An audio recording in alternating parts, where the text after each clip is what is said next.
Hello friends, આજે આપણે ઇંગ્લિશમાં ડાયરેક્ટ ઇનડાયરેક્ટ નો અભ્યાસ કરવાનો છે. ડાયરેક્ટ ઇનડાયરેક્ટના 4 માર્ક્સના ફકરા ધોરણ 10, 11 અને 12 ત્રણેયમાં પૂછાય છે. ડાયરેક્ટ ઇનડાયરેક્ટ આવડવા માટે તમને રૂલ્સ પરફેક્ટ આવડતા હોવા જોઈએ. જો રૂલ્સ તમને આવડી જાય તો ડાયરેક્ટ ઇનડાયરેક્ટ ઇઝીલી આવડી જાય. તો આજે આપણે ડાયરેક્ટ ઇનડાયરેક્ટના રૂલ્સનો અભ્યાસ કરશું. પછી નેક્સ્ટ લેક્ચરમાં આપણે ડાયરેક્ટ ઇનડાયરેક્ટ શરૂ કરીશું. Direct indirect speech. સૌથી પહેલા આપણે એનું મીનિંગ સમજીએ. ડાયરેક્ટ સ્પીચ એટલે બે વ્યક્તિ વચ્ચેનો સંવાદ. જ્યારે બે વ્યક્તિ વિશે વાતચીત થતી હોય, બે વ્યક્તિ એકબીજા સાથે વાત કરી રહ્યા હોય તો એને ડાયરેક્ટ સ્પીચ કહેવાય. હવે તે વાતચીત જો આપણે રજૂ કરીએ એટલે કે ત્રીજી વ્યક્તિ દ્વારા તે વાતચીતની રજૂઆત થાય તો એને ઇનડાયરેક્ટ સ્પીચ કહી શકાય. ડાયરેક્ટ ઇનડાયરેક્ટ સ્પીચમાં કયા કયા વસ્તુ ધ્યાનમાં રાખવાનું છે એ એક વાક્ય દ્વારા આપણે સમજીએ. ડાયરેક્ટ ઇનડાયરેક્ટ સ્પીચમાં જે બોલનાર હોય, અહીં બે વ્યક્તિ વિશે વાત થાય છે, મીના અને જય વાત કરી રહ્યા છે, તો જે બોલનાર છે અહીં મીના છે એને રિપોર્ટર કહેવામાં આવે છે. સાંભળનાર છે એને લિસનર કહેવામાં આવે છે. બોલનારને રિપોર્ટર કહેવાય, સાંભળનારને લિસનર કહેવાય. બોલનાર અને સાંભળનાર વચ્ચે જે વર્બ હોય એને reporting verb RV reporting verb કહેવામાં આવે છે. સૌ પ્રથમ ફેરફાર રિપોર્ટિંગ વર્બમાં થાય. એક ફેરફાર સૌથી પહેલો રિપોર્ટિંગ વર્બમાં ફેરફાર થાય. પછી અવતરણ ચિહ્નો દૂર કરીએ ત્યારે બીજો ફેરફાર મૂકવામાં આવે છે.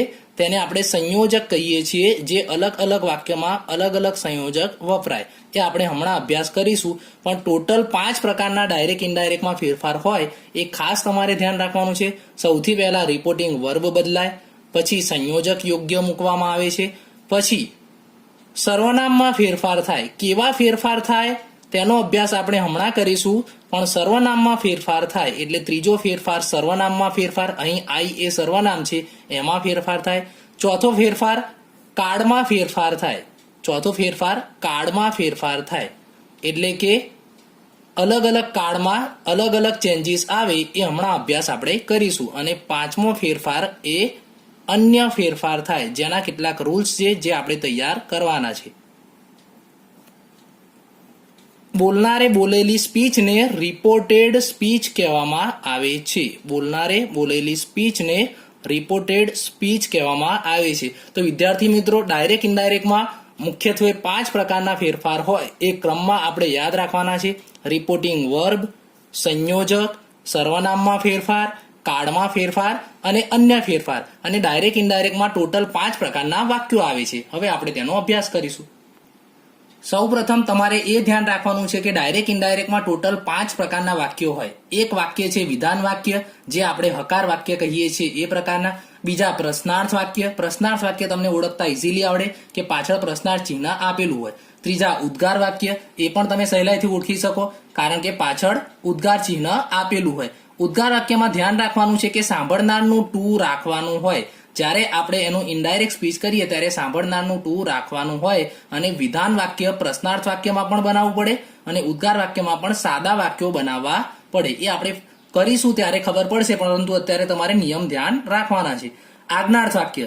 આજ્ઞાર્થ વાક્ય કોને કહેવાય? આ પ્રોબ્લેમ ઘણા બધા વિદ્યાર્થીઓને થતો હોય છે. તો આજ્ઞાર્થ વાક્ય એટલે જે ક્રિયાપદથી શરૂ થતું હોય. આજ્ઞાર્થ વાક્ય અને વિધાન વાક્યનો ફરક સમજો કે આજ્ઞાર્થ વાક્ય ક્રિયાપદથી શરૂ થાય તો એને આજ્ઞાર્થ વાક્ય કહેવાય. જેમ કે ગો અવે, તો ગો એ ક્રિયાપદ છે. સૂચક વાક્યો. સૂચક વાક્યોમાં લેટ્સ અને લેટ વાળા વાક્યો જે હોય એને આપણે સૂચક વાક્યો તરીકે ઓળખીએ છીએ. બંનેમાં અલગ અલગ ચેન્જીસ આવે. લેટ્સ વાળા હોય તો લેટ્સ હંમેશા નીકાળી દેવાનું હોય. લેટ્સ વાળા વાક્યોમાં લેટ્સ નીકાળી દેવાનું હોય અને એના જગ્યાએ ધે શુડ કે વી શુડ બંનેમાંથી એક મૂકવામાં આવે. શું મૂકવાના આવશે એ આપણે ત્યારે વાત કરીશું, પરંતુ ધે શુડ કે વી શુડ મૂકવામાં આવે. અને લેટ વાળામાં પાછળ હિમ, હર, મી એ આપેલું હોય એમના એમ રાખવું પડે. તો ટોટલ 5 પ્રકારના વાક્યો આવે.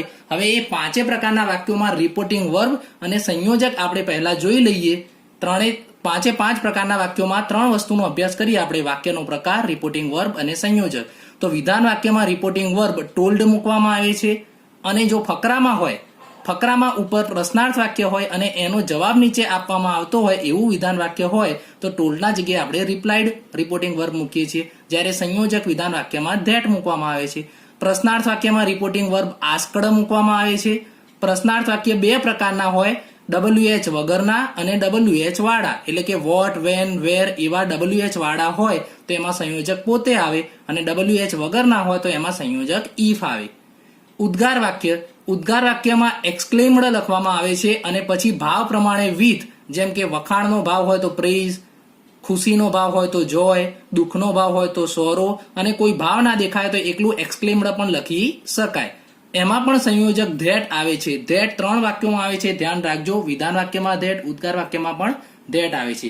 આજ્ઞાર્થ વાક્યમાં ભાવ પ્રમાણે અલગ અલગ સંયોજક મુકાય છે, જેમ કે રિક્વેસ્ટેડ વિનંતીનો ભાવ હોય, સજેસ્ટેડ ઓર્ડર્ડ હુકમનો ભાવ હોય વગેરે ભાવ પ્રમાણે અલગ અલગ સંયોજક રિપોર્ટિંગ વર્બ મૂકવામાં આવે છે. જ્યારે સંયોજક તરીકે આજ્ઞાર્થ વાક્યમાં ટુ મૂકવામાં આવે છે અને નકાર વાક્ય હોય એટલે કે નોટ થી શરૂ થતું વાક્ય હોય તો નકાર વાક્યમાં સંયોજક નોટ ટુ મૂકવામાં આવે છે. સૂચક વાક્યોમાં લેટ્સ વાળા અને લેટ વાળા, તો લેટ્સ વાળામાં સંયોજક રિપોર્ટિંગ વર્બ સજેસ્ટેડ મૂકવામાં આવે છે. એવું ધ્યાન રાખવાનું કે લેટ્સ વાળું વાક્ય છે એ તમારે કોના જેવું છે, તો ઉદ્ગાર વાક્ય જેવું જ છે. એવું સમજશો તો સરળતાથી આવડી જશે કે એમાં સંયોજક ધેટ આવે અને અહીં ભાવ વાળો સજેસ્ટેડ શબ્દ મૂકવાનો રહેશે. તે જ રીતના લેટ હિમ હર વાળા વાક્યો હોય તો એવું યાદ રાખવાનું આજ્ઞાર્થ વાક્યમાં વિનંતી વાળું છે એવું સમજશો. આજ્ઞાર્થ વાક્યમાં વિનંતી વાળું તો સેમ તમને ખબર પડી જશે કે એમાં રિક્વેસ્ટેડ રિપોર્ટિંગ વર્બ અને સંયોજક ટુ મૂકવામાં આવે છે. હવે ત્રીજા નંબરનો ફેરફાર છે સર્વનામમાં ફેરફાર. સર્વનામમાં ફેરફારમાં એકદમ ઈઝી તમારે શું યાદ રાખવાનું છે, તો જો સર્વનામ આઈ માય મી હોય, જેમ કે આપણા અત્યારના હમણાંના વાક્યમાં આઈ હતો, તો સર્વનામ આઈ માય મી હોય તો બોલનાર પ્રમાણે ફેરફાર થાય. યુ યોર યુ હોય તો સાંભળનાર પ્રમાણે ફેરફાર થાય. આઈ માય મી હોય તો બોલનાર પ્રમાણે ફેરફાર થાય. યુ યોર યુ હોય તો સાંભળનાર પ્રમાણે ફેરફાર થાય. જો વી આપ્યું હોય તો ધે લખવામાં આવે છે અને બાકી સર્વનામ હોય જેમ કે હી સી ઈટ ધે તો એમાં કોઈ પણ ફેરફાર થતો નથી. આપણે એક્ટિવ એસીમાં શીખી ગયા છે, તમારે તૈયાર કરી દેવાનું છે. I my me, we our us, you your you, he his him, she her her, it its it, they their them એ તમારે તૈયાર કરી લેવાનું છે. કાળમાં ફેરફારમાં આમ તો ઘણા બધા નિયમ હોય છે એટલે ઘણા વિદ્યાર્થીઓને પ્રોબ્લેમ થતો હોય છે, પરંતુ હું એકદમ સરળ રીતે સમજાવું છું કે જો પ્રથમ ક્રિયાપદ કે સહાયકારક ક્રિયાપદ દેખાય તો એનું ભૂતકાળ કરી દેવું. જો પ્રથમ ક્રિયાપદ કે સહાયકારક ક્રિયાપદ દેખાય તો તેનું ભૂતકાળ કરી દેવું, પરંતુ જો ક્રિયાપદ ભૂતકાળમાં જ આપેલું હોય તો એનું પૂર્ણ ભૂતકાળ કરવું, એટલે કે હેડ અને વિથરી કરવું. તમને કાળ આવડતા ખાસ હોવા જરૂરી છે. જેમ કે ગો કે ગોસ દેખાય તો એ ક્રિયાપદ દેખાયું તો એનું ભૂતકાળ આપણે વેન્ટ કરી દઈએ. હવે ઇઝ ગોઈંગ દેખાય તો ગોઈંગ ની આગળ સહાયકારક ક્રિયાપદ ઇઝ આપ્યું છે તો ખાલી એનું જ ભૂતકાળ કરીશું, ઇઝ નું ભૂતકાળ વોઝ કરી દઈશું. હવે હેઝ હેવ ગોન આપ્યું છે તો હેઝ કે હેવ આપેલું છે તો હેઝ કે હેવ નું આપણે હેડ કરી દઈશું. હવે તમને એ પ્રશ્ન થાય કે જો સર ક્રિયાપદ ભૂતકાળમાં જ આપ્યું હોય તો શું કરવાનું, તો જો ક્રિયાપદ ભૂતકાળમાં જ આપ્યું હોય તો એનો પૂર્ણ ભૂતકાળ એટલે કે હેડ અને વિથરી કરવાનું. જેમ કે વેન્ટ આપ્યું હોય, જો વેન્ટ એ ભૂતકાળનું રૂપ છે તો હેડ અને એનું ભૂતકૃદંત ગોડ, હેડ ગોન કરીશું. જો વોઝવેર આપ્યું હોય તો એ પણ ભૂતકાળનું રૂપ છે તો એનું હેડ બીન થાય. યાદ રાખજો ખાસ, વોઝવેર નું હેડ બીન થાય. બરોબર. એક ખાસ મહત્વનો મુદ્દો એ ધ્યાન રાખજો કે આજ્ઞાર્થ વાક્ય અને લેટ્સ વાળા વાક્યો હોય તો એમાં કોઈ દિવસ કાળમાં ફેરફાર થાય નહીં, એટલે કે જે ક્રિયાપદ હોય એમનું એમ રાખવાનું હોય. હવે છેલ્લો ફેરફાર છે અન્ય ફેરફાર. અન્ય ફેરફારમાં તમારે તૈયાર કરવાનું છે કે ડાયરેક્ટ સ્પીચમાં ધીસ આપ્યું હોય તો ઇનડાયરેક્ટ સ્પીચમાં ધેટ થાય. THESE ધીસ આપ્યું હોય તો THOSE ધોસ થાય. નાવનું ધેન થાય. હિયરનું ધેર THERE ધેર થાય. ટુડેનું ધેટ ડે થાય. યસ્ટરડે નું ધ પ્રીવિયસ ડે, સ્પેલિંગ સાથે ખાસ વિદ્યાર્થી મિત્રો તૈયાર કરજો. યસ્ટરડે નું ધ પ્રીવિયસ ડે થાય.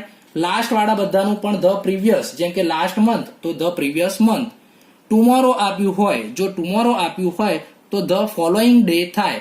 એ જ રીતના નેક્સ્ટ વાળું આપ્યું હોય તો પણ ધ ફોલોઈંગ વાળું લખી શકાય. કમનું ગો થાય. અગોનું બિફોર થાય. પછી જો ફકરામાં પ્રશ્નાર્થ વાક્યમાં નીચે જવાબમાં યસ આપેલું હોય, જો પ્રશ્નાર્થ વાક્ય હોય અને જો ફકરામાં યસ લખેલું હોય તો આપણે રિપ્લાઇડ પોઝિટિવલી એવો શબ્દ મૂકી શકીએ. અને જો પ્રશ્નાર્થ ન હોય અને યસ આપેલું હોય તો એગ્રીડ વિથ હિમ કે હર લખી શકીએ. એ જ રીતના નોમાં પણ જો ઉપરનું વાક્ય પ્રશ્નાર્થ વાક્ય હોય અને પછી નો આપ્યો હોય તો રિપ્લાઇડ નેગેટિવલી લખી શકીએ. નેગેટિવલી નો સ્પેલિંગ તમે નેગાટિવેલી યાદ રાખી શકશો. અને જો પ્રશ્ન ના આપ્યો હોય ને નો આપ્યું હોય તો રિફ્યુઝડ હિમ કે હર લખી શકાય. વળી ફકરામાં સર કે મેમ આપ્યું હોય તો સર કે મેમ આપ્યું હોય તો એ નીકાળી વિથ રિસ્પેક્ટ લખી શકાય. આ ઉપરાંત best of luck, all the best એવા શુભેચ્છા દર્શક વાક્યો હોય તો એનું ઇનડાયરેક્ટ સ્પીચ એનું એ જ થાય છે. જો વિદ્યાર્થી મિત્રો આ નિયમો તમે પાક્કા કરી નાખશો તો તમને ડાયરેક્ટ ઇનડાયરેક્ટમાં કોઈ જ પ્રોબ્લેમ નહીં થાય, પરંતુ આ નિયમ પાક્કા કરવા ખાસ જરૂરી છે.